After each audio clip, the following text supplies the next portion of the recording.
everyone, welcome back to the Library of Parthos. My name is Sarah and today we are unboxing Owlcrate and Illumicrate for the month of October. I love fall. I love everything about fall. It's my favorite season. I love the weather. I love the leaves changing colors. I love just the vibes, the candles, the smells, everything. Everything pumpkin. I love fall. So I'm a little bummed that fall is coming to an end, but I am excited about Christmas coming up, winter. I love in the winter when it's like cold and snowy outside, curling up with some tea or hot chocolate and a great book. I feel like I get a lot of stuff read in January, February when it's like really cold because I don't have a lot of other things to do. So I am looking forward to that as well.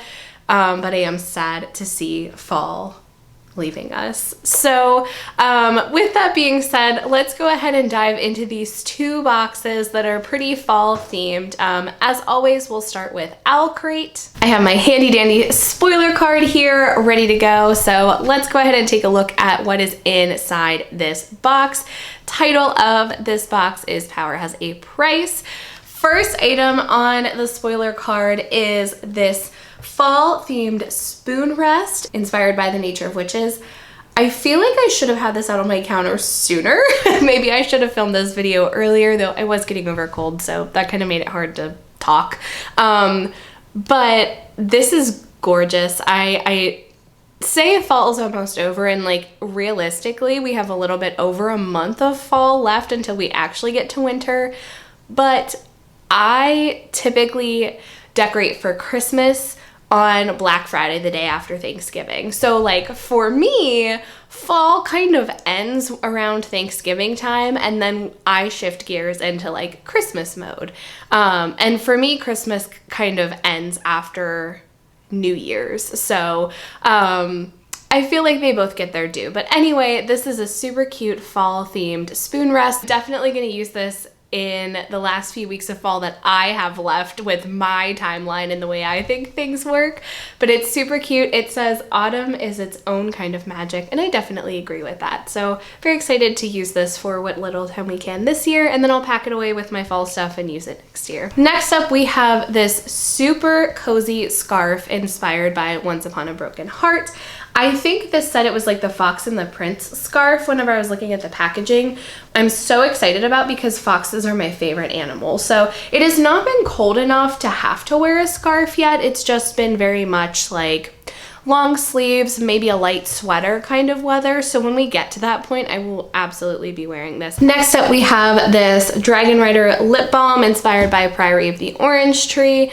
I am the type of person that has like 3 lip products with me everywhere I go, like a lip balm or like a liquid lipstick, something like that. There's always something, multiple somethings in my purses and my bags that I'm carrying with me. So this will just get added to the stash and cycled through as I am using it. I do have a couple of other ones from the Fiction Bath Company, and I really like them. It's not a super soft lip balm, so I do have to kind of apply some pressure when I'm putting it on, but I do like how it feels and I like the scents. This one is Snow Cream Spiced Latte. It smells good. It's very like vanilla-y. It reminds me of something. I feel like maybe it reminds me of like a Lip Smackers or something. There's some memory that this scent is bringing back. I can't think of what it is, but if I randomly think about it throughout the video, I'll let you know. Next up, we have these stickers inspired by the Poppy War. They're super cute and they're just kind of loose in here. So I'm gonna just take a couple out to show you what they look like. I've not read the Poppy War, but I am familiar with the story a little bit. I'm familiar with some of the characters. So like they're this like translucent type sticker. So like this is not a crossbow, just a regular bow and arrow. We have some of the characters. There's this cute little stack of books with a teacup on top of it. So it's just a small pack of, I don't know, maybe like 7 to 10 stickers. I will probably use these on my tablet. Next up, we have the Treasured Tomes pin for this month, inspired by Howl's Moving Castle. I love the Studio Ghibli Howl's Moving Castle movie. I've not read the books. I've thought about it, but like I've read some plot points of like weird things. I'm just like, what? So I don't know if I want to venture into that, but if you've read the books, please leave a comment. Like, should I check them out? Is it worth it? Yeah, I'm kind of torn on that one. Anyway, super cute. We've got Howl's Castle on the front. We've got Calcifer at the top. And then on the inside, it says, I think we ought to live happily ever after. Super cute. This is, I think, number 11 in the Treasured Tomes collection. So, or number 10, I guess, it's October, even though these come at the end of the month and I'm opening it in November. So there should be 2 more, I think, for this year, and then we'll switch gears into the next collection. So my pin banner is filling up, but I am intrigued to see the last 2 or 3, however many there are, and to see what the next collection of pins will be. All right, now we get to the last item in the box, which of course is the book. This month's book is The Dark Descent by Kaylin Josephson. Gorgeous dark cover. I love it. On the back it says, "Promise me you will be fearless." There is some art on the dust jacket. And then there's art on the inside cover too. So let me start with the dust jacket. Got some super pretty art there. I feel so torn about like the art on the inside cover of books, because I feel like oh, here's the covers as well. I feel like the back always has some kind of minor spoiler in it. So like more recently, I've not been a fan of like looking at it, but that's the front. And then like, here's the back. Like it's kind of a spoiler. I mean, not really, but like kind of like, I don't know. I just feel like it's been more and more I've been like, oh, well, now I kind of know what happens. Okay, so let me read you the summary of that book, because it's a really, both of these books from Owlcrate and Illumicrate have really intriguing stories. And as I'm sure you're aware, we have a giant stack to get through. But like I said, January, February, I really spend a lot of time reading because there's not much else to do. So hopefully I'll be able to tackle this mess, all of this behind me, the bookshelf that you can't see opposite the camera, the bookshelf in the other room, the stacks of books that haven't even made it that far. Like hopefully I'll make some headway. But anyway, this story I was really interested in. In this dark descent, we find a horse breeder, a black market enchanter, an ambitious heir, and his broody friend join together to make sure that they win the enchanted horse race. This is no ordinary horse race, as the odds are stacked against them, and no one can be trusted, not even each other. So, enchanted horse race was the part that I was really intrigued by. Like, I guess literally I know what that probably means, but like, I want to see how that plays out, like an enchanted horse race. I'm so intrigued by that. So I might, I don't know. I'm really interested in it. I might kind of prioritize that story over some others, but I feel like I say that all the time. So that's everything in the Owlcrate box for the month of October. The Illumicrate theme for October is Fairytale Forests. I've got my little spoiler guide here, so let's go ahead and take a look at what's in this box. Starting off, we have a tiny sword. This replica sword is Nightfell from The Cruel Prince, which I love. I do have a review of that series, which I can link. I'm a big Holly Black fan. So I use these little replicas because at this point I have several. I use them as letter openers. So I just keep them in like a decorative jar on my desk. So I just have like this jar of tiny replica swords.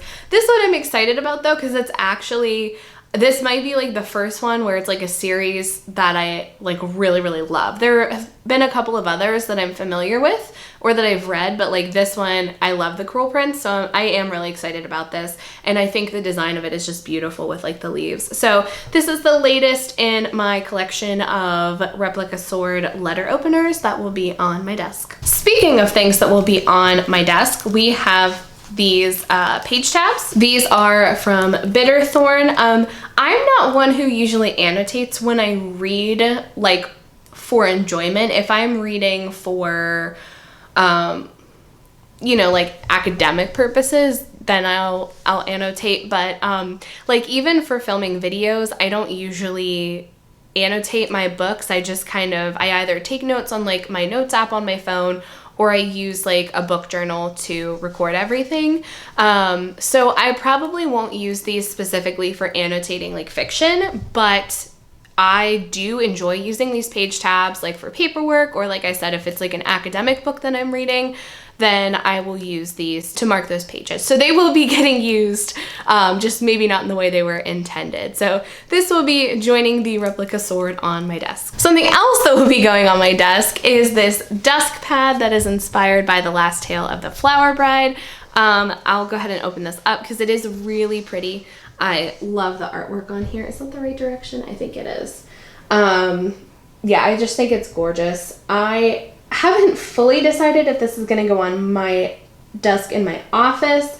I have a couple of different places this could potentially go, and I haven't really decided which one is the best. So we'll see where this ends up. Maybe I'll take a picture once I make a decision. Last bookish item in the box before we get to the book is this notebook inspired by Once Upon a Broken Heart. It is just a standard bullet journal. It is a little bit wider than usual like journals. Pages, like I said, just a standard bullet journal, blank, nothing on them. It has the little elastic band to close it. It has a little pen holder, which I love. I love when things have pen holders. Even though like I'll put a pen in here and it's not the pen I use with the notebook, but I enjoy it. Like for my planner is like color coded, so I have a set of like colored pens that I keep with it, but I also have a pen in the little pen like loop, and I don't really use that with my planner, but it's nice to know that the pen is there in case I need it. So the quote on this says, "For finding dreams that don't exist yet." So this will be added to my stationery collection. Last but not least, we have the book for the Illumicrate box. Another like super intriguing one. Sometimes the books I'm like, oh yeah, that sounds cool, I'll get to it eventually. And then there are other times that I'm just like, what? I need to know more. And both of these were that for me this time. So this book is called After the Forest by Kel Woods. And I have to read the synopsis to you. It's crazy. So there is some art on the inside. I mean, it's a gorgeous shade of green. I love that. Nothing on the inside of the dust jacket, but it looks like an old book, which is cool. And then, like I said, there is art on the inside, front and back. Okay, so I have like an idea of what this book is going to be like, but I'm not sure if I'm like in the right, I'm not sure if I'm getting the hints or not, so let me know what you think. Almost 20 years have passed since Greta and her brother Hans escaped the old woman's cottage in the Black Forest, but there was no living happily ever after for them. The war has taken its toll on these lands, husbands and sons lost, a country impoverished. When the local baron dies, his cruel young and beautiful wife raises taxes and a blood tithe, ensuring that those who can't pay off their debts pay through servitude. Wolves are gathering around the village, and a group of mercenaries stalk the streets. A black bear has been sighted in the forest, but an encounter with it leaves Greta puzzled by its gentle and peaceful demeanor.